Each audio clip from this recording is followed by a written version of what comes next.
सेवेकरता निवडला अभंग नामदेव महाराजांचे सुपुत्र नारायण महाराज यांचा. या अभंगामध्ये महाराज नारायण महाराज माऊलींचं यथार्थ स्वरूपाचं वर्णन करतात. थोडा विचार जर केला ना श्रोत्यांनो, काही काही अभंग ही भूमिका घेऊन जन्माला येत असतात. बघा, काही स्थळं असतात, काही प्रसंग असतात, काही भावना असतात, काही विचार असतात. तसा हा संकल्प महाराज नारायण महाराजांनी जो काही अभंग तयार केला ना, याच्या पाठीमागचा संकल्प त्यांच्या वडिलांचाही, म्हणजे कोणाचा? नामदेव महाराजांचा संकल्प आहे. महाराज कधी संकल्प केला हो? बघा, मोठ्या माणसांचे संकल्पही नेहमी मोठेच असतात. काय म्हणायचंय तुम्हाला? मोठ्या माणसाची विचारसरणी, विचारधारा ही नेहमी उच्च कोटीचीच असते. आणि महाराज माणसांनी मोठ्याच्या संगतीत गेलं पाहिजे बरं का. कारण मोठ्याच्या संगतीत गेल्याच्या नंतर माणूस मोठा व्हायला वेळ लागत नसतो. बघा, तुम्ही मोठ्या माणसाची चर्चा सुद्धा बघा, नीच पातळीचे अजिबात विचार तुम्हाला दिसणार नाही महाराज. आणि ज्या वेळेस मोठी माणसं चर्चा करतात ना, त्या चर्चेतून काहीतरी महाराज निष्पन्न होत असतो, काहीतरी उत्पन्न होतं, इतिहास घडत असतो महाराज. पण म्हणून माणसाने महाराज मोठ्यांच्या संगतीत गेलं पाहिजे. बघा, मोठ्यांची संगती करा, कारण मोठ्यांचे विचार हे उच्च कोटीचे असतात. तुम्ही लहानांची जर संगत केली तर लहानांची संगत महाराज लहानच बरं का, कधी माणसाला मोठं होऊ देत नाही. तुमचंच उदाहरण घ्या ना, लहान लोकांची चर्चा सुद्धा करायची नसते बरं का. ऐका माझं बोलणं, लहानांच्या संगतीत अजिबात जायचं नाही. आपल्या गावातलं उदाहरण घ्या ना, आपण खेड्यातली लोक आहेत, महिला मंडळ, यांच्यापेक्षा जरा आपल्याला जास्त सवय असते बरं का चर्चा करण्याची. 4-5 महिलांचा ग्रुप एका ठिकाणी जमावा आणि त्याच्यामध्ये आपण सहभाग नोंदवायचा. कोण्यात रस्त्याहून जाणाऱ्या तिसरीचं आपण गारहाणं करायचं बरं का त्या ग्रुपमध्ये. 5च्या 1 सव्वा ॲडमॅन आपण रस्त्याहून जी कोणी चालली तिचं गारहाणं करा, पण नारदाच्या गादीवरती उभी खोटं बोलणार नाही. ज्या वेळेस तुम्ही ती ग्रुप सोडसाल ना, तुमच्या रस्त्याला तुम्ही चालायला लागचाल, त्यावेळेचा त्या ग्रुप मधला समोरचा चर्चेचा विषय मात्र तुम्ही असाल, हे मात्र विसरू नका. विठ्ठल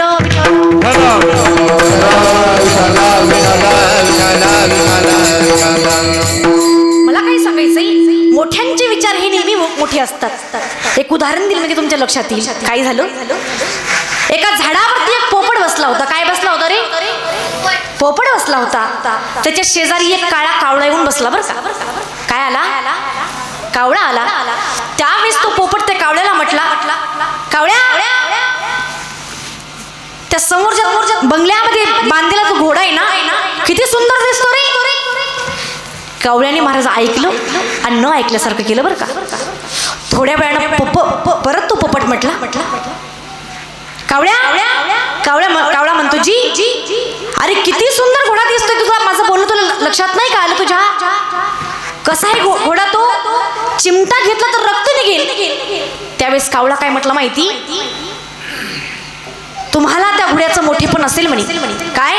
तुम्हाला त्या घोड्याचं मोठेपण असेल, पण मला अजिबात त्याच्यामध्ये मोठेपणा नाही. कारण मी चिमटा बघतच नाही, मी सुंदरता बघतच नाही. कारण मी काय बघतो? जखम कुठे आहे. तशी महाराज कावळ्याच्या वृत्तीची काही लोक असतात. तसं मोठ्यांचे विचार मोठे असतात. बघा, वाळवंटामध्ये चर्चा रंगली आणि त्या वाळवंटामध्ये संत, साधू, मुनी, साधक अपार प्रचंड गर्दी होती महाराज, मोठ्या मोठ्या लोकांची. आणि त्या चर्चेमध्ये सहभाग नोंदवला माझ्या नामदेवरायांनी. संकल्प सांगते नामदेवरायचा कधीपासून सहभाग नोंदवला. आणि सहभाग नोंदवल्याच्या नंतर महाराज वाळवंटामध्ये चर्चेचा विषय होता वाल्मिक ऋषींचा. कोणाचा? वाल्मिक ऋषींचा चर्चा चालली होती. वाल्मिक ऋषींनी 100 श्लोकामध्ये 100 कोटी श्लोकामध्ये रामायण लिहिलं. चर्चा चालली महाराज, पण ही चर्चा थोडी नामदेवरायांना खटकली म्हणजे विरोध म्हणून खटकली नाही बरं का. आम्हाला बऱ्याच लोकांचं महाराज बरं लागत नाही, आपल्याला खटकतं, पण विरोध म्हणून खटकतं आपल्याला. शेजाऱ्यांनी एखाद्याने बंगला बांधावा, गाडी घ्यावी, आपल्याला खटकतं, पण विरोध म्हणून महाराज माझ्या नामदेवरायांना ती गोष्ट खटकली नाही बरं का. नामदेवरायांनी विचार केला, अरे वाल्मिक ऋषींचं जर पूर्वजीवन बघितलं, पूर्वजर चरित्र बघितलं तर कसा होता? वल्ल्याकुडी माणसं मारणारा माणूस. वल्ल्याकुळनं माणसं एवढी मारली होती, त्याच्या पापाची गणना सुद्धा करता येत नव्हती. एवढा पापी असणारा, त्यांना नारदजीची संगत घडल्यामुळं काय झालं, केले रामायण रामादी, केले रामायण रामादी, केले रामायण रामादी,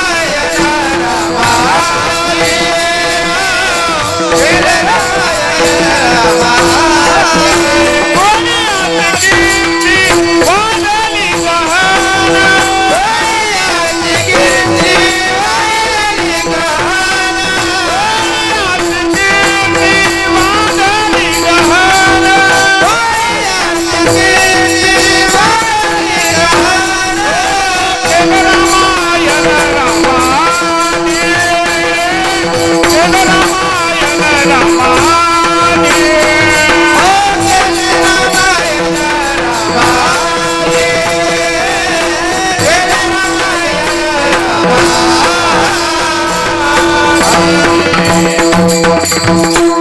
कोळियाची कीर्ती वाढली गहन, केले रामायण रामाधी. माझी हात जोडून विनंती असेल तुम्हाला, मला कीर्तनामध्ये विक्षेप होतोय बरं का, जमलंच तर थोडंसं आवाज बंद करण्याचा प्रयत्न करा. विठ्ठल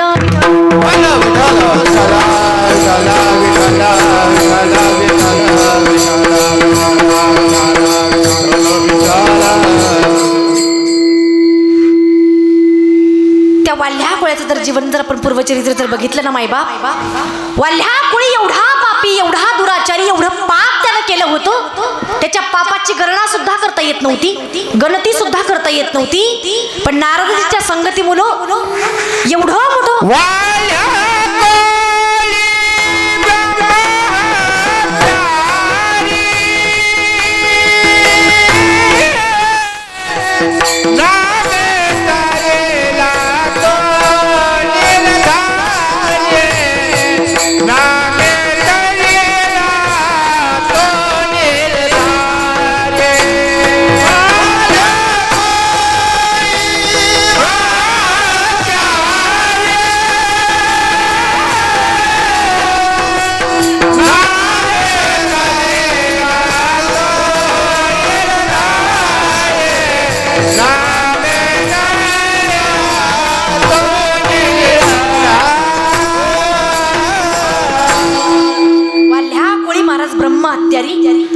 पाप एवढी केली होती, महाराज माणसं मारली होती. आता ऐका ना, पूर्वीचा महाराज एक डाकू जर रामायण लिहू शकतो, एक डाकू जर महाराज एवढं मोठं ग्रंथ निर्माण करू शकतो, तर तुम्ही आम्ही पण काहीच नाही ना महाराज पाप केलं, काही तुमचं आमचं काहीच पाप केलेलं नाही. वाल्ह्या कोळ्यानं माणसं एवढी मारली होती, माणसं पापाची गणती सुद्धा करता येत नव्हती. तुमचं आमचं पाप असून असून किती असणार आहे, काय असणार आहे तुमचं पाप असून असून? 50-60 फक्त कोंबडी खाल्ली असतील तुम्ही. याच्यापेक्षा अजून काय पाप आहे महाराज आपलं, काहीच नाही ना. अरे एक डाकू जर साधूपदापर्यंत पोहोचू शकतो, एक डाकू जर रामायण लिहू शकतो, तर आपण आपल्या जीवनाचा उद्धार का नाही महाराज करू शकत? ही गोष्ट जरा माझ्या नामदेव महाराजांना खटकली बरं का. आणि सभेतून बाहेर निघाले, वाळवंटाकडून महाराज थेट मंदिराकडे निघाले. मंदिराकडे निघत असताना मनामध्ये महाराजची गोष्ट खटकत होती. अरे एक डाकू जर रामायण लिहू शकतो 100 कोटी श्लोकामध्ये, तर मी का नाही समाजासाठी काहीतरी करू शकत? मी का नाही लोकांसाठी काहीतरी करू शकत? बस देवाची सेवा करणं बंद आणि आजपासून समाज कार्य सुरू. येता येताच मला संकल्प केला, बस देवा शतकोटी तुझी करीना भंग. येता येताच संकल्प करून टाकला महाराज माझ्या नामदेवरायांनी. जेच का नामदेवराई जवळ आली, देवानी गोष्ट ऐकली बरं का.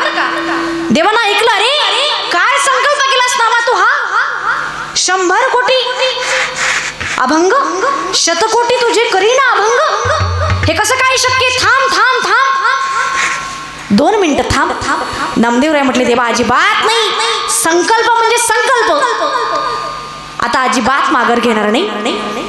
त्यावेळेस परत महाराज देवांनी विचार केला, अरे नामा ज्यावेळेस वाल्मिकी ऋषीनं रामायण लिहिलं, त्यावेळेस आयुष्य काही कमी नव्हतं राजा. तुझा तो संकल्प घेतला ना, तो थोडासा माघारी घे. नामदेवराय म्हटले, देवा नामा म्हणे आता न होता संपूर्ण, जिव्हा उतरेन तुझं पायी, तुझं पुढे देवा अभंग जर नाही ना पूर्ण झाले तर जीभ कापून टाकेल बघ तुझ्या पुढं, जीभ. पण माझा संकल्प मी अजिबात माघारी घेणार नाही. देव म्हटलं तर करायचं तरी काय. चला म्हटलं तर नामदेवांना समजून सांगू. नामदेवरा जवळ आली नावा. बाळा, ज्या वेळेस वाल्मिकी ऋषीनं 100 कोटी श्लोकामध्ये रामायण लिहिलं ना, रामायण, त्यावेळेस काय आयुष्य कमी नव्हतं रे. काय आयुष्य अजिबात कमी नव्हतं. आताची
लाख वर्ष माणसाला आयुष्य होतं. किती लाख वर्ष. आताचं आयुष्य बघ ना किती किती 100 वर्ष. 100 वर्ष होईल का तुझ्या निचाने पूर्ण देवा. पूर्ण जर ना माझे संकल्प जर पूर्ण नाही झाला तर जीभ कापून टाकेल म्हटलं तुमच्या समोर. जीभ.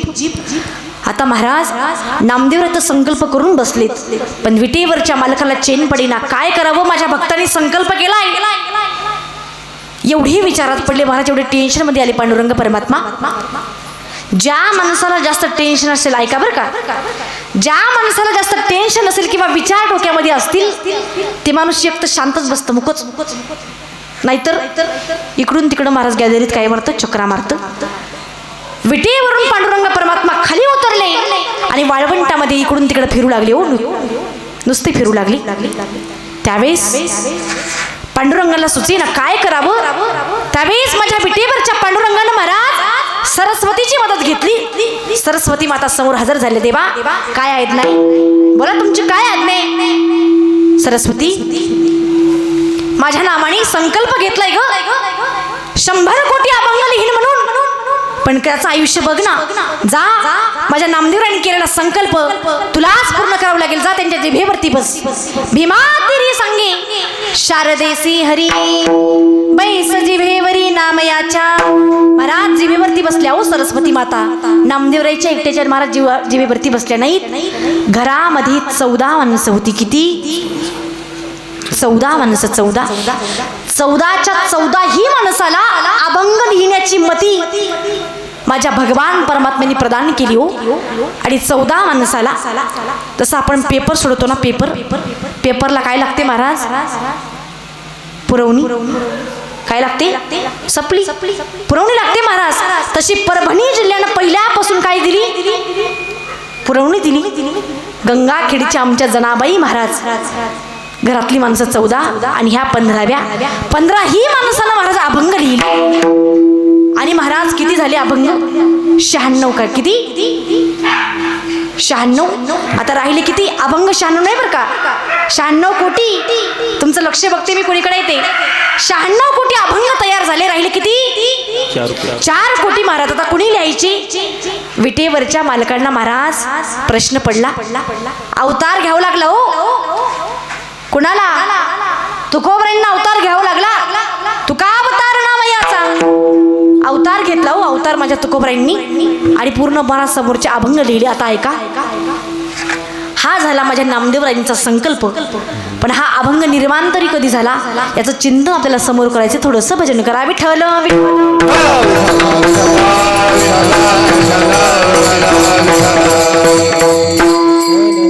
बघा, माझे नामदेव महाराज रहिवाशी तर एक पंढरपूरची. कुठली, पंढरपूरची. पण हा जो काही अभंग आहे ना, हा अभंग तयार झाला आळंदीला. काय झालं होतं, नामदेव महाराजांनी चारही पुत्र महाराज आळंदीला सोबत घेतली. तुम्हाला जर वाटत असेल आपल्या लेकरांना चांगले संस्कार लागावीत, चांगलं वळण लागावं, तर लेकरं सोबत ठेवत जा बरं का. काय लेकरं थोडीशी सोबत ठेवू जा. जरी त्यांनी बोलू द्या, पण लेकरांना महाराज सोबत ठेवत जा. कारण ते बघतं तुमच्या कृतीकडे, ते अनुकरण करतं महाराज तुमच्याकडे बघून शिकतं. ते लहान लेकरं ही अनुकरणी असतात. त्याला काय आताच कळत नाही महाराज. ज्यावेळेस 4 महिन्याचा पोटामध्ये गर्भ असतो ना, 4 महिन्यापासून त्याला चेतना येत असते महाराज. 4 महिन्यापासून लेकराला कळतं. उगाच बोलत नाही, प्रमाणे सत्वर उच्चार प्रल्हादी बिंबला. उगाच नाही महाराज. 4 महिन्यापासून लेकर आपला आवाज ऐकू शकतं बरं का. एवढी अनुकरणीय लेकरं असतात. बघा ना तुम्ही घरामध्येच कधीतरी लेकराकडे लक्ष देत जा. लेकराकडे फोन नसतो, काही नाही बरं का. 2 वर्षाच्या ते नेमकंच बोबडं बोलायला शिकतं. फोन नसतो, काही नाही, आपलं बघून ते करतं. हॅलो हॅलो, हातात फोन नाही, काही नाही बरं का. हॅलो नुकता हॅलो का बघतं तो तुमच्याकडे. ते त्यामुळं माणसानं थोडंसं नीट वागलं पाहिजे बरं का. लेकरं आपल्याकडेच बघून शिकत असतात. तसं नामदेवरांनी महाराज 4ही पुत्र सोबत घेतली. काय झालं होतं, पंढरपूरमध्ये नामदेव महाराज आणि ज्ञानोबराया तीर्थयात्रा करून परतली. परतल्याच्या नंतर पांडुरंग परमात्म्याने माऊलींना विचारलं, माऊली तुमची आता तीर्थयात्रा पूर्ण झाली, अजून काही इच्छा आहे का हो तुमची माझ्याकडं? असेल तर बोला, मी पूर्ण करेन. त्यावेळेस माऊली म्हटले, देवा माझी काहीच इच्छा नाही, पण एक इच्छा आहे शेवटची राहिली. देवा बस तेवढी इच्छा पूर्ण करा. समोर काहीच बोलणार नाही मी. कोणती इच्छा? मला तुमच्या महाद्वारामध्ये समाधी द्या. तुमच्या महाद्वारामध्ये समाधी द्या असा शब्द संपवल्याबरोबर देव समोरचं बोलायचीच राहिली महाराज. विरोधी पक्षाने जशी भिमुख्या उचलून धरावी तसं नामदेवराय म्हटले, नाही अजिबात नाही. तुम्हाला कशी काय महाद्वारामध्ये समाधी घेता येईल? पांडुरंग परमात्मा म्हटले, का नाही घेता येणार? महाद्वारामध्ये जर तुम्हाला माऊलींना समाधी द्यायची असेल देवा, तर 24 तास झाडपूस करणारा नामा कुठं ठेवायचा? उभं आयुष्य घातलं ना तुमच्या सेवेमध्ये. फुकटची सेवा करायची का तुमची नुकती? देवा माझं स्थान कुठे? माऊलींना जर महाद्वारात समाधी द्यायची तर मी कुठे जाऊ? देव काहीच बोलत नाहीत महाराज. त्यावेळेस नामदेवरायांनी महाराज देवाला आठवण करून दिली, देवा मी विरोध म्हणून बोलत नाही, कारण माऊलींचं समाधीचं स्थळ अगोदरच निश्चित आहे. कुठं? अष्टोदर्श वेळा समाधी निश्चळ, पूर्वी तुझे स्थळ.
समाधी निश्चल, पूर्वी तुझे स्थळ वाहना खाली. आनंदवन येते. सत्ययुगात आळंदीला आनंदवन म्हणायचे. काय म्हणायचे? आनंदवन. काय झालं महाराज, एकदा भगवान शंकर आणि पार्वती माता आकाश मार्गाने निघाल्या होत्या. कशाने? आकाश मार्गाने निघाल्या. आणि ज्या वेळेस महाराज आळंदी लागली, आनंदवन लागलं, खाली उतरले महाराज भगवान शंकर आणि गडबडा लुळू लागले होते जमिनीवरती. गडबडा लुळू लागली. बराच वेळ झाला. पार्वती माता म्हटल्या, आमच्या मालकाला थोडी वल्ली घ्यायची सवय. वल्ली कळते का माता मौल्यांनो?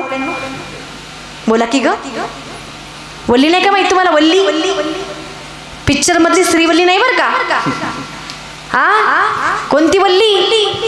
अहो मावशी, जिने की तुमचा सगळा संसार वाटोळ करून बसली ना तुमच्या संसाराची ती मावशी. पार्वती माता म्हटल्या आमच्या मालकाला थोडीशी वल्ली घ्यायची सवय, आज मला वाटतं थोडीशी जास्त झाली. पार्वती माता म्हटलं देवा ओ स्वामी किती वेळ झालाय, चला की कैलासावरती जायचे.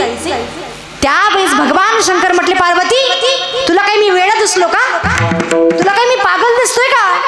अगं उगीच या जमिनीवरती मी लोळत नाही. अश्वांचा बांध फुटला होता, महाराज गडबडा त्या ठिकाणी सैरा वैरा महाराज भगवान शंकर लोळत होते. अगं या जमिनीवरती मी उगीच लोटांगण घालत नाही, या जमिनीवरती या क्षेत्रावरती एक मोठा योगी या ठिकाणी समाधी घेणारे, म्हणून पूर्वीच तुझे स्थळ वाहनाखाली महाराज त्या ठिकाणी माझ्या माऊलींची समाधी निश्चित केली, आठवण करून दिली महाराज नामदेवराणी देवाला. त्यावेळेस भगवंत म्हटले माऊली अगदी खरे नामदेवाचे, तुम्हाला इथं समाधी घेता येणार नाही, तुमचं स्थळ कुठे? आळंदीला. देवा इथून जाण्याचं काही नाही हो, पण खरं सांगू मला तुमची साथच सोडा वाटत नाही देवा, तुमचा हातच मला सोडू वाटत नाही. अशिवानं मला डोळे डबडबली माझ्या माऊलींची. त्यावेळेस भगवंत परमात्मा म्हटले नामा कार्तिक वद्य एकादशी पंढरपुरात साजरी होईल. कार्तिक द्वादशी आणि त्रयोदशीचा उत्सव हा आळंदीत साक्षात मी तुमच्या भेटीसाठी असं वचन दिल्याच्या नंतर महाराज माऊलींना थोडंसं समाधान वाटलं आणि निघाले हो. आळंदीतून सर्व संत मंडळी संत महंत सगळेजण निघाले देवासाठी. महाराज देव रुक्मिणी माता सर्व साधू संत मंत पंत सर्व निघाले कुठं? माऊलींना समाधी देण्यासाठी आळंदीला. नामदेवरायांनी महाराज चारही पोरं सोबत घेतली होती बरं का. आणि ज्या वेळेस महाराज भगवान पांडुरंग परमात्मा आळंदीला आले समाधी देण्यासाठी, एवढा त्रास दिला होता माझ्या माऊलींना आळंदीकरांनी, एवढा त्रास दिला होता. पण ज्या वेळेला आळंदीकरांना कळलं ना आज माऊली समाधी घेणार आहे, अशी अवस्था झाली हो आळंदीकरांची. जशी पेंढी बांधलेली असावी ना, बांधलेली पेंढी, तिचा आळा सुटावा आळा, आणि कशी ती पांघरते ना इकडं तिकडं पसरते, अगदी तसं मन झालं महाराज आळंदीकरांचं. बांधल्या पेंडीचा सुटला से आळा, एवढं महाराज व्याकुळ झाले आळंदीकर.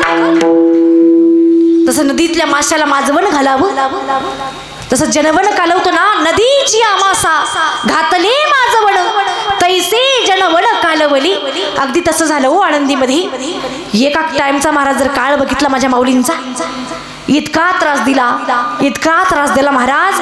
अरे माणूस म्हणून सुद्धा माझ्या माऊलींना आळंदीमध्ये जगू दिलं नाही लोकांनी.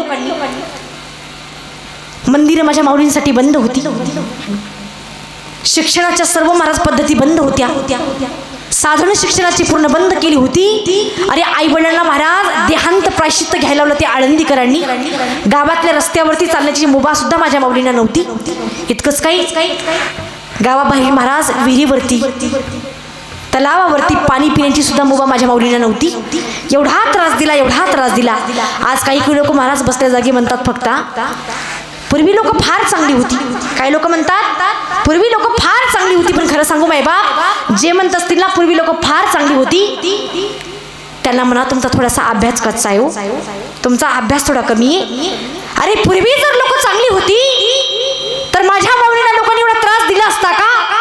पूर्वी जर लोक चांगली होती तर माझ्या तुकोबरांची गाथा पाण्यामध्ये बुडवली असती का? अरे पूर्वी जर लोक चांगली होती तर नागबाबांच्या अंगावरती तो येवण थुकला असता का? पूर्वी जर लोक चांगली असती तर स्वामी विवेकानंदांवरती लोकांनी आक्षेप घेतला असता का? पूर्वी जर लोक चांगली असती तर छत्रपती शिवाजी महाराजांच्या घरामध्ये राजकारण निर्माण लोकांनी केलं असतं का? पूर्वी जर लोक चांगली होती तर महाराज सीतामातेच्या पावित्र्यावरती लोकांनी संशय उठवला असता का? अरे पहिल्यापासून लोक अशीच आहेत महाराज, चांगली नाही काही नाही. एवढा त्रास दिला. पण आज लोकांना कळल्याच्या नंतर महाराज समुद्र महाराज जसं सबंध जनसमुदाय दुःखामध्ये बुडाला हो, दुःखाच्या सागरामध्ये बुडत होता. एकीकडे महाराज त्या विसोबा सावकारांना महाराज जोळीमध्ये अन्न सुद्धा नेऊ दिलं नाही हो, कोरांना अन्न.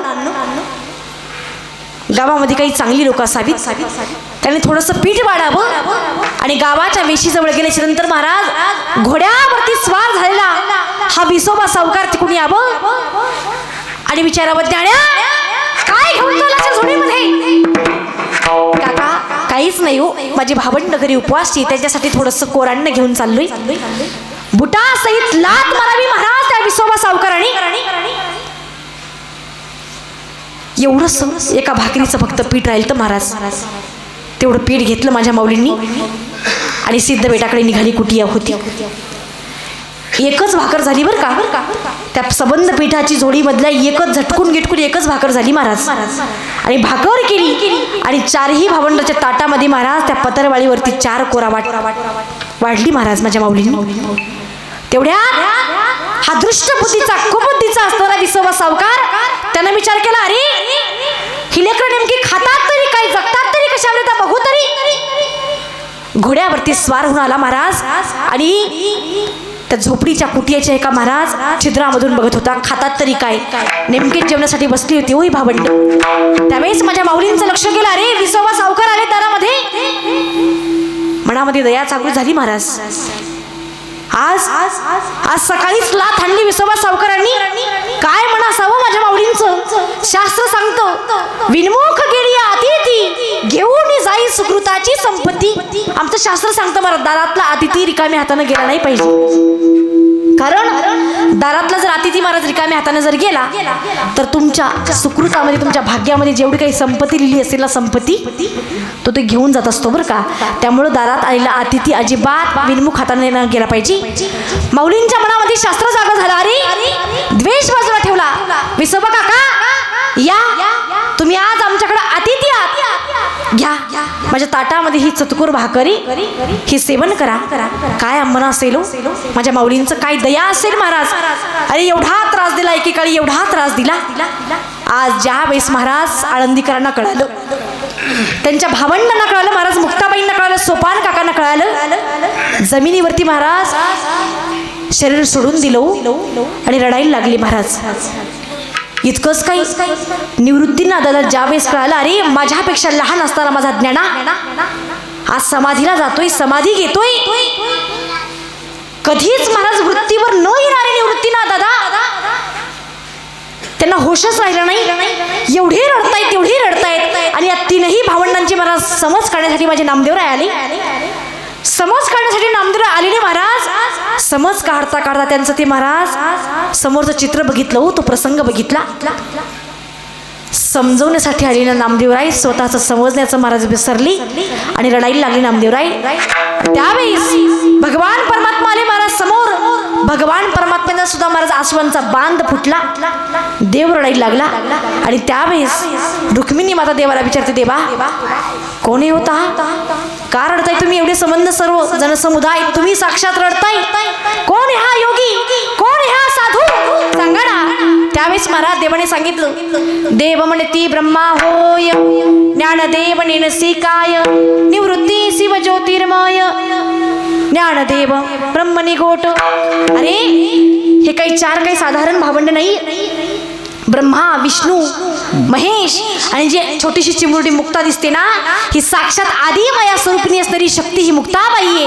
ही लेकरे सामान्य नाहीये. आणि ज्यावेळेस मला समाधी द्यायची, एवढा जनसमुदाय शोक सागरामध्ये बुडाला, एवढे रडायला लागले महाराज आळंदीकर. त्यावेळेस त्रयोदशीला कान्हो पाठकांचं कीर्तन चालू होतं. काही संत मंडळी समोर आली आणि म्हटले, किती वेळ चालणार आता असं. समाधीची वेळ निघून जाती. उघडा शिळा आणि माऊलींना समाधीला बसवा महाराज. 3.5 पाऊले टाकली निश्चळ महाराज. 3 पाऊलं टाकली आणि 3 वेळेस महाराज माझ्या माऊलीने हात जोडले आणि समाधीस्थ झाली माझी ज्ञानोबराय. त्यावेळेस वारकरी संप्रदायाचा बीज मंत्र जपणारा संप्रदाय रामकृष्ण हरीचा मंत्र जपत होता माई बाबांनो, रामकृष्ण हरीचा. पण अचानक त्या मंत्रामध्ये बदल झाला आणि मंत्र ध्वनी चालू झाला. काय? ज्ञानेश्वरा ज्ञानेश्वरा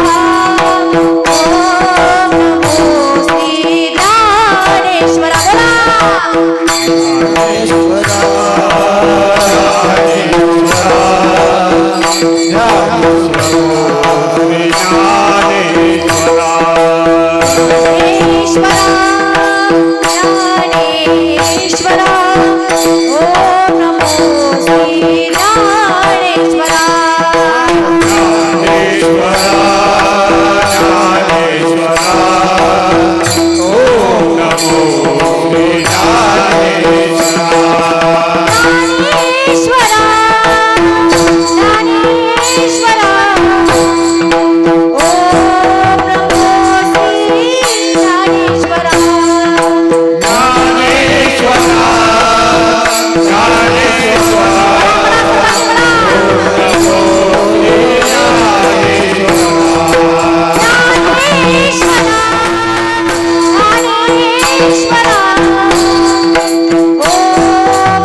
ओम नमो श्री ज्ञानेश्वरा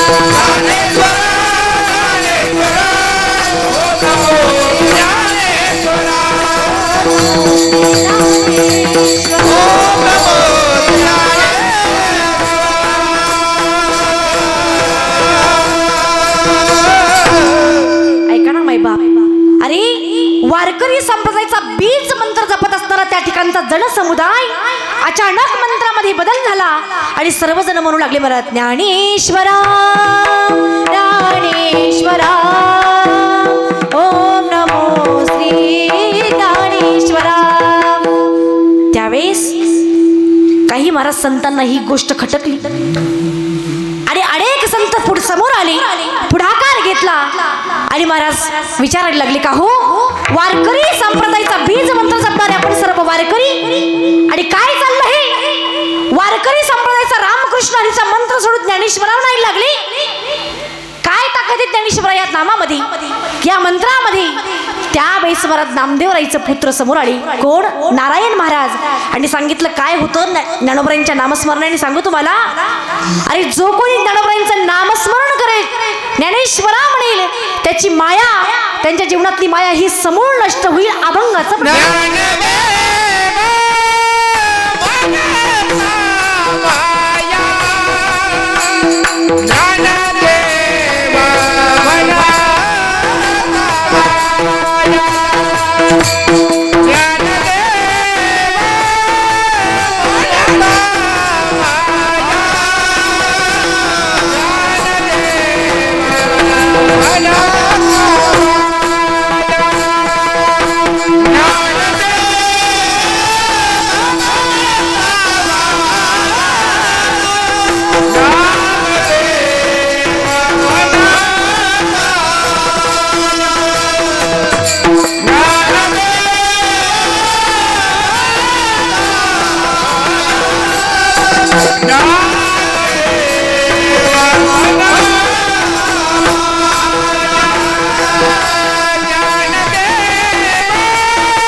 इतका कंजूसपणा हा, आपलं गाव काही सामान्य नाही महाराज. ऐका मेकर तालुक्यामध्ये,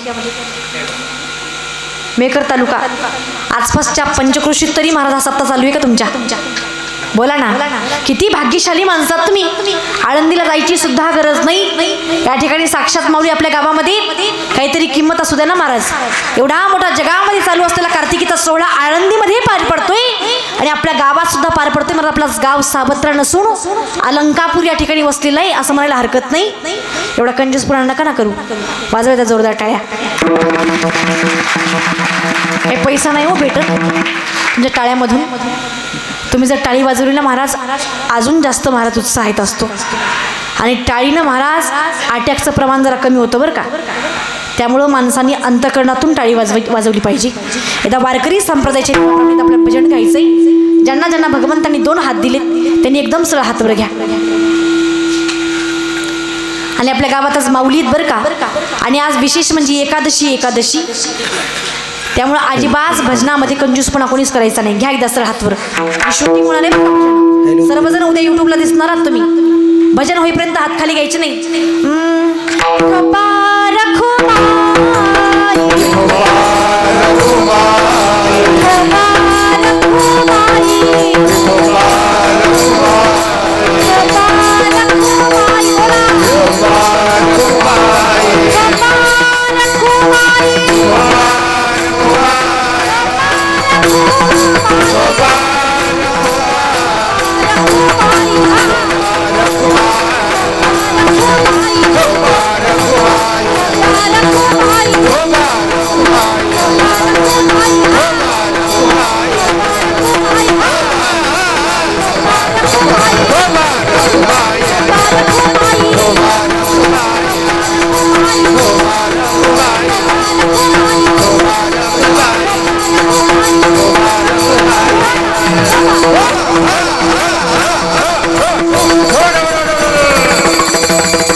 हुशार निघले हो तुम्ही माझ्यासमोर. बरं खरं सांगा, इमानदारची मनातून कुणी भजन केलं? काहींना महाराज विनोद आवडत असतील, विनोद. पण खरं सांगू माय बाप, हा टाईम, हा जो प्रसंग आहे ना एकादशीचा आजचा, आणि अभंग एवढा प्रासंगिक अभंग आहे, विनोदाचा विषयच नाही महाराज. तुम्ही स्मशानभूमीमध्ये गेल्याच्या नंतर हसता का हो? अजिबात हसत नाही ना. एकादशीचा प्रसंग आहे महाराज, समाधी सोहळ्याचा प्रसंग आहे, आणि विनोदाच्या अनुषंगाने अजिबात या ठिकाणी बसू नका. या ठिकाणी माऊली आपल्या गावात आलीत महाराज.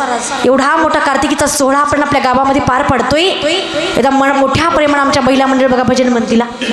महिला मंडळ यांना कंठातली तर सरस्वती माता बघू द्या केवढी वास करते, कशी करते. तर कोकिळेसारखा यांचा आवाज आहे महाराज. तुम्हाला काय वाटतं फक्त तुमच्यासोबत घरीच भांडतात? अजिबात नाही. बघा किती सुंदर भजन म्हणतात. घ्या की एकदा हातवर बघू द्या आपली नारी शक्ती काय इकडे यांना एकदा. आणि मोठ्या प्रेमाने मोठ्या आवाजात भजन म्हणायचं बरं का. घ्या घ्या एकदा घ्या मोठ्या एकदम चला हातवर घ्या. निवृत्ती राया निवृत्ती राया सोपान मुक्ताबाई ज्ञान सखया.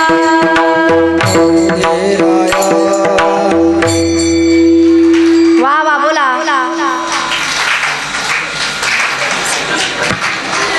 निवृत्ती राया निवृत्ती राया सोपान मुक्ताबाई ज्ञान सखया. बोला वा वा.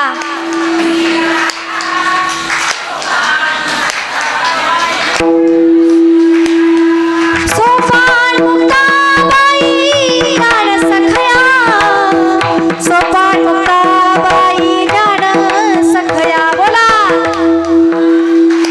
बघा बघा किती सुंदर म्हणताय. सोपान मुक्ताबाई ज्ञान सखया सोपान मुक्ताबाई ज्ञान सखया सोपान मुक्ताबाई ज्ञान सखया. बोला. पाठीमागे थोडासा आवाज येऊ द्या. वा. निवृत्ती राया निवृत्ती राया सोपान मुक्ताबाई ज्ञान सखया.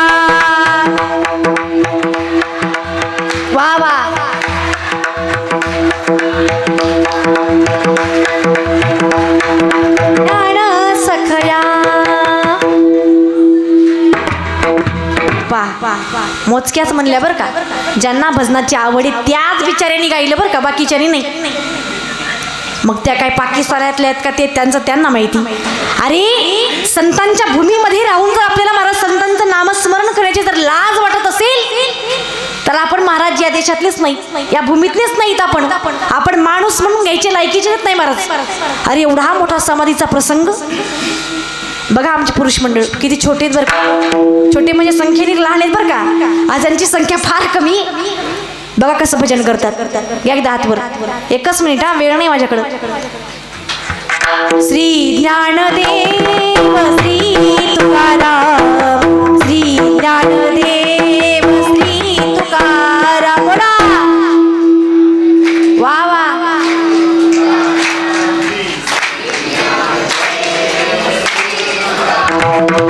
श्री ज्ञानदेव श्री तुकाराम, श्री ज्ञानदेव श्री तुकाराम.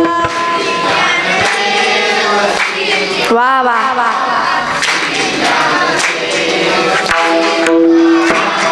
श्री ज्ञानदेव श्री तुकाराम, श्री ज्ञानदेव श्री तुकाराम. वा वा.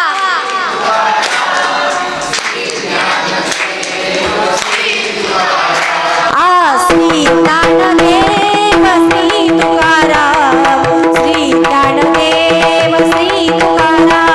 बोला सर्वांनी बोला. श्री ज्ञानदेव श्री तुकाराम, श्री ज्ञानदेव श्री तुकाराम. श्री ज्ञानदेव श्री तुकाराम, श्री ज्ञानदेव श्री तुकाराम. ज्ञानदेव श्री तुकाराम, श्री ज्ञानदेव श्री तुकाराम. श्री ज्ञानदेव श्री तुकाराम, श्री ज्ञानदेव श्री तुकाराम. श्री तुकाराम. वाजवा की यांच्यासाठी जोरदार टाळ्या. म्हणलं बरं का, सर्वांनी मनातून भजन म्हणलं.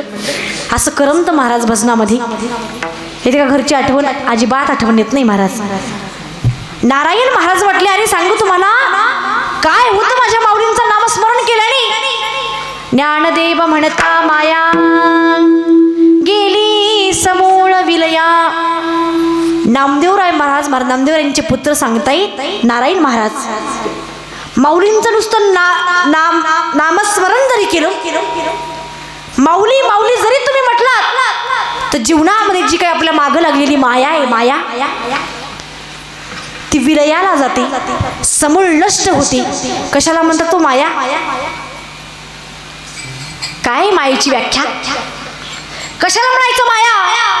अरे जे सत्य त्याला मागं ठेवते, त्याला लपवून ठेवते, आणि जे असत्य त्याचं प्रदर्शन करते, दर्शन करते, याचं नाव आहे महाराज माया. आणि आता एवढा जमाना महाराज समोर निघाला. सध्या माणसाला महाराज पॅकिंग जबरदस्त लागते की नाही? पॅकिंगवर सर्व जमाना भुलणार आहे महाराज. दिखाव्यावरती भुलणारं जग आहे. सर्व लोक महाराज पॅकिंगवर, दिखाव्यावरती भुलून जातात. जेवढी जबरदस्त पॅकिंग तेवढा जबरदस्त पैसा. मग आत भुसा का भरू ना तुमच्या ऑनलाईनच्या पॅकिंगमध्ये? काही संबंध नाही महाराज. पण खरं सांगू तुम्हाला, ही जी काही माया आहे ना महाराज, कशाला म्हणायचं माया हो? सरळ सोपं उदाहरण सांगे मी तुम्हाला. लग्न व्हायच्या अगोदर सगळं ठीक असतं बरं का. ऐकते ना? लग्न व्हायच्या अगोदर सगळं ठीक असतं. एकदा का शुभमंगल झालं, ज्या वेळेस महाराज नवरदेव घोड्यावरती बसतो, त्याला वाटतं मी कायच बादशाह झालो, कोणत्याच पदावरती गेलो मी. नवरदेव महाराज सर्वच इकडं तिकडं नवरदेवाचा थाट. काय महाराज, ताशा, घोडी, डीजे, काय डेकोरेशन, ते हवाल दिल झालेला असतो मला त्या दिवशी नवरदेव. त्याला वाटतं माझ्यासारखा मीच. आहा काय होता असं तू, आणि काय झाला असतो महाराज. एकदा का मंडपात गेला, सगळेजण चर्चा करतात, वा काय करतो नवरदेव, ग्रॅज्युएट आहे, शेती आहे, प्लॉट आहे. सगळेजण महाराज लग्न होईपर्यंत नवरदेवाची चर्चा. कोणाची? नवरदेवाची एकमेव चर्चा. आणि एकदा का लग्न झालं, शुभमंगल सावधान शेवटचा मंगलाष्टक पडला की लोक 3 टाळ्या वाजवतात. बघा, फसलं फसलं फसलं, लग्न करून फसलं. एकदा का महाराज लग्न झालं, आता यांना किती नांदी. तरुण बरेचसे या ठिकाणी कीर्तनासाठी होती बरं का. लग्न झालं महाराज, वरमाला गळ्यात पडली. गावात असा सप्ताह असू द्या ना, बूट घालून निघतं, स्वेटर घालून निघतं थंडीचं. तिकून लगेच महाराज वचक येतो, कुठं चालला? अगं गावात सप्ताह होता. कुणाला विचारून निघाला? काय बन नाही म्हणे कीर्तनासाठी जायचं, बसा म्हणून घरी. याचं नाव आहे माया. तर काही लोकांना म्हणतो आम्ही महाराज, का यायचं ना तुम्ही कीर्तनाला? ताई कीर्तनाची एवढी आवड आहे, एवढी आवड आहे, पण काय सांगू तुम्हाला, मायाचा पसारा. नातू ना मायाचा पसारा झाला ना तू. अरे काहींचं वैराग्य एवढं महाराज, एवढं स्मशान वैराग्य. स्मशानभूमीमध्ये गेल्याच्या नंतर बस काही सोबत न्यायचं नाही आपल्या. पैसा बिसा सगळं इथंच राहणार आहे. उद्यापासून बस एक दिवस आपल्याला सुद्धा जायचंय. उद्यापासून बस आपला परमार्थ आणि देवाचं नामचिंतन करायचं. व्यवहारात संसारात पडायचं नाही. जेच का घरी गेला सोडलं, जसं होतं तसं. काहींचं वैराग्य महाराज मरकट वैराग्य. एका क्षणात माणूस बदलतो. घरामध्ये थोडीशी भांडणं व्हावी, लगेच माणसाला वैराग्य निर्माण होतो. बस सोडला आजपासून संसार, चाललो आपण कुठं? धामाला, तीर्थयात्रेला. आणि जस का गावाच्या बाहेर निघाला महाराज, आठवण येते नातवाची. कसं होईल माझ्या नातवाचं? माझ्याशिवाय शिला सुला पण जात नाही माझा नातू. कसं व्हायचं माझ्या नातवाचं? लगेच महाराज याला म्हणतात मरकट वैराग्य. कभी इस डाली पर कभी उस डाली पर उचल कूद करता येताही याला म्हणतात महाराज माया. अशी माया असणारी ज्ञानोबरायांचं नामस्मरण केल्यानंतर विलयाला जाते, भंग पावती. एवढं श्रेष्ठ नामस्मरण माझ्या नामदेवरायांचं आहे. नामदेवराय म्हणतात, नामदेवरायांचे पुत्र म्हणतात, माऊलींचं एवढं महाराज स्पष्ट नामस्मरण आहे. त्यामुळं माऊलींचं नामस्मरण केलं पाहिजे महाराज.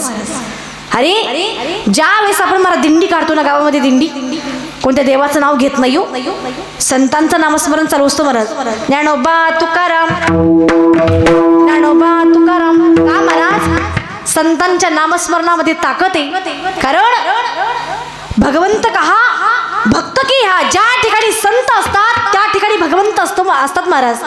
देव नारदजीला सांगतात ना, नारदा माझे भक्त गाती जेथे, नारद आम्ही उभा तिथे. मी त्या ठिकाणी माझे भक्त माझं वर्णन करतात, माझे भजन करतात, त्या ठिकाणी माझं वास्तव्य. म्हणून महाराज माऊलींचं नामचिंतन करत जा. जी काही माया जाळामध्ये आपण पडलोत ना, तर दूर होईल बघा. म्हणून माऊलींचं चिंतन करत जावं. त्यावेळेस परत महाराज नारायण महाराज म्हटले, सांगू तुम्हाला, अहो काय वर्णन करायचं या संतांचं? एवढा त्यांचा महिमा आघात, एवढा त्यांचा महिमा आघात. अहो निर्जीव भिंत चालवली अभंगाचा द्वितीय.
तेरा ये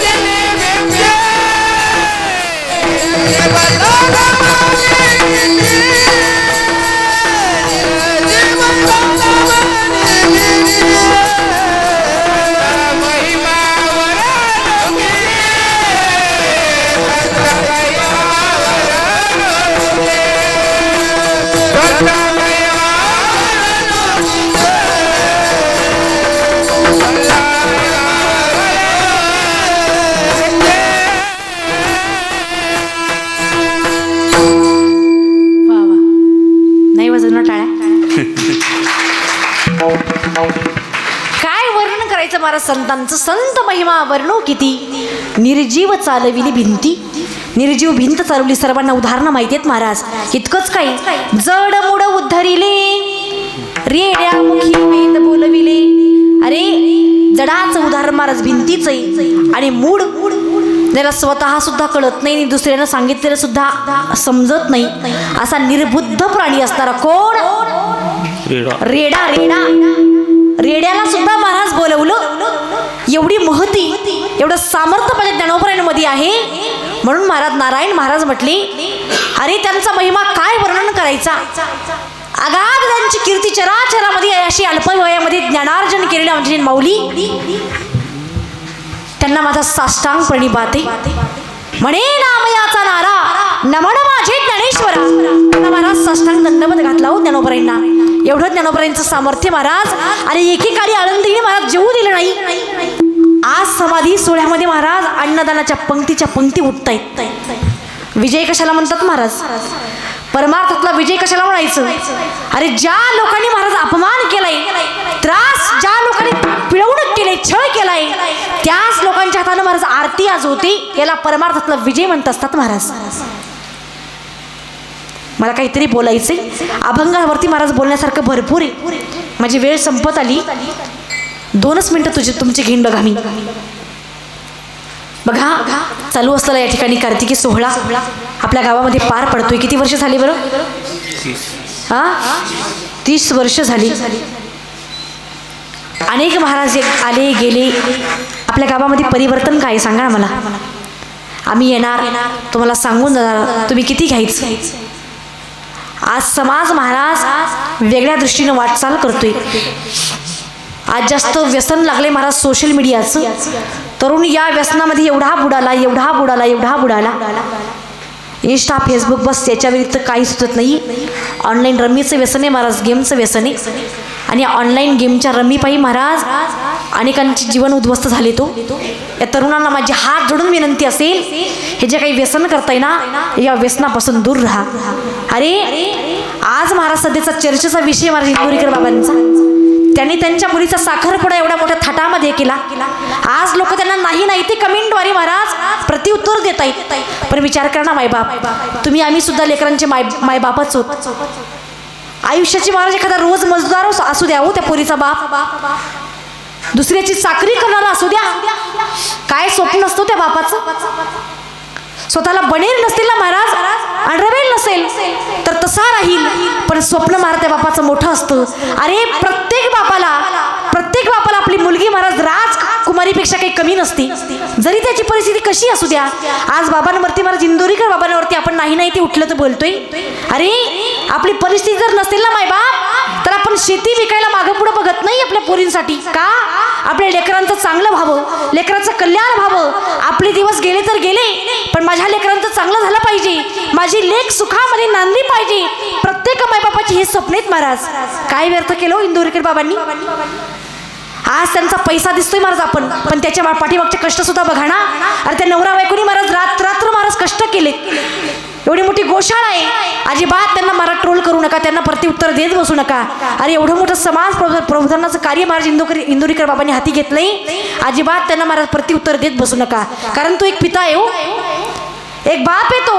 आणि महाराज बाप आपल्या लेकरांना कसं कमी ठेवेल, त्यामुळे अजिबात त्यांना प्रत्युत्तर देत बसू नका. बघा मला सर्वांना हात जोडून पाया पडून विनंती, जो काही महाराज मला समोरचा मुद्दा हाताळायचा आहे, जो काही समाज महाराज व्यसनाधीन होतोय, मग तो व्यसन सोशल मीडियाचा असू द्या, दारूचा असू द्या, किंवा आणखी काही प्रकारचा असू द्या. खरं सांगू तुम्हाला, या व्यसनाने एवढे संसार उद्ध्वस्त झाले हो, एवढी संसार उद्ध्वस्त झाली. 2 मिनिटं फक्त बरं का. पूर्वी लोक महाराज व्यसन कमी करायचे, कारण त्याचं कारण होतं पैसा मोजका होता, लोकांच्या घाणी होत्या महाराज. फार बिकट परिस्थितीतून निघलेली तुम्ही सुद्धा या ठिकाणी लोक आहेत महाराज, साक्षीदार आहात तुम्ही या ठिकाणी. पूर्वी फक्त 2 टाइमचं कसं खायचं ते सुद्धा महाराज लोकांना तडजोड लागत नव्हती, कारण परिस्थिती त्या ठिकाणी त्यावेळी तशी होती. पण आता महाराज सर्वांना 2 टाइमचं पोट भर भेटतं बरं का. म्हणून आज लोक महाराज व्यसनाकडे सुद्धा दुर्लक्ष करत नाहीत, मागं पुढं बघत नाहीत. कारण रेशन स्वस्त झालं ना महाराज. का रोज मजूरदार सुद्धा महाराज आत्ताचा खातो, संध्याकाळचं जे होईल ते होईल, बघत अजिबात मागं पुढं बघत नाही. आज लोक व्यसनामध्ये आणि फॅशनमध्ये एवढे गुंतलेत, एवढे गुरफटून गेले, तुम्हाला काय सांगायचं. पूर्वी लोकांकडे महाराज पैसा नव्हता, त्यामुळे व्यसनाचं प्रमाण फार कमी होतं बरं का. आता लोकांकडे महाराज पैसा जास्त झाला, व्यसन आणि फॅशन वाढलं.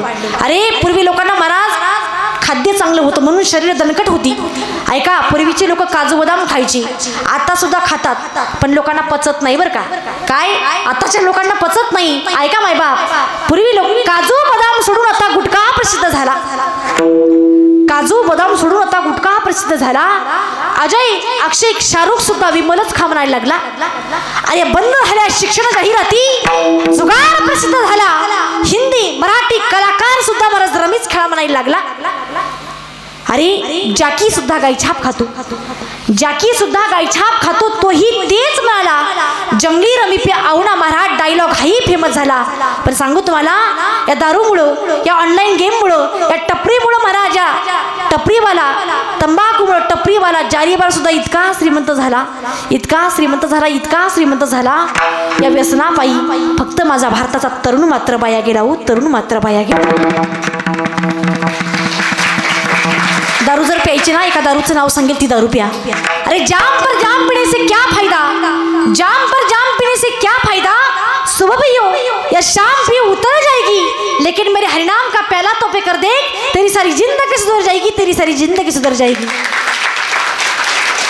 आज बरेचसे लोक आहेत महाराज, श्रीमंत लोक, सांगावंसं वाटतं मला, रोज मजूरदार, आणि त्याच्यापैकी महाराज अर्धे बेवडे असतात बरं का. खरं सांगायचं म्हणजे रियालिटी, वास्तविक परिस्थिती आहे महाराज.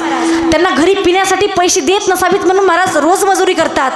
पण त्या मालकाला, ज्याच्या शेतात जे काही काम असेल, जे काही काम करत असतील, त्याच्या मोबदल्यात महाराज त्यांना दारू न देता, पिण्यासाठी पैसे न देता, त्यांच्या घरातल्या अडचणी दाखवावं, त्यांच्या घरातल्या लक्ष्मीचा तुम्हाला मला आशीर्वाद भेटल्याशिवाय राहणार नाही. तुम्ही तुमचं काम दाखवून घेत असाल, काम निभावून घेत असाल, आणि त्याला अर्धी पिण्यासाठी जर देत असाल ना महाराज, त्या पिणाऱ्याच्या घरात, त्या लक्ष्मीच्या घरात महाराज 2 घास लेकरबाळ सुखाने सुद्धा खात नाही तो. याचा विचार कधीतरी करावा. अरे जास्त दिवस टिकत नाही महाराज तुमचा हा आनंद. आज फुकटात काम झालंय, आज अर्धीत काम निपटलंय, पण त्या लक्ष्मीचा महाराज जो काही टळटळाट आहे ना, त्याचं पाप तुम्हाला लागल्याशिवाय राहणार नाही. म्हणून हात जोडून पाया पडून विनंती असेल हो, त्या माणसाला पैसे देण्याऐवजी महाराज त्याच्या घरामध्ये ज्या काही कमतरता असतील ना, मोठ्या मनाने जा, आणि त्या लक्ष्मीच्या महाराज घरामध्ये जे काही अडीअडचणी असतील पैशाच्या, त्या पूर्ण करा. पण त्या पिणाऱ्याला महाराज तुमच्या पैशाविषयी, तुमच्या वित्तापेक्षा जास्त दारू अजिबात पाजू नका महाराज. माझी कळकळीची हात जोडून विनंती असेल तुम्हाला. झालेली सेवा याच ठिकाणी विश्वमाऊली ज्ञानोबरांच्या चरणी सेवा समर्पित करते. तुम्हा सर्व श्रोत्यांच्या चरणी सेवा समर्पित करते. माझे पती परमेश्वर विठ्ठल महाराज शिंदे यांच्या चरणी सेवा समर्पित करते. आणि माझ्या वाणीतून जर कोणाला शब्द अपशब्द जर लागला असेल तर मला तुमचं मुलबाळ म्हणून या ठिकाणी मला माफ करा. आणि झालेली सेवा पुनश्च तुमच्या सर्व श्रोत्यांच्या चरणी सेवा समर्पित करते आणि सेवेला याच ठिकाणी पूर्ण करते. ज्ञानेश्वर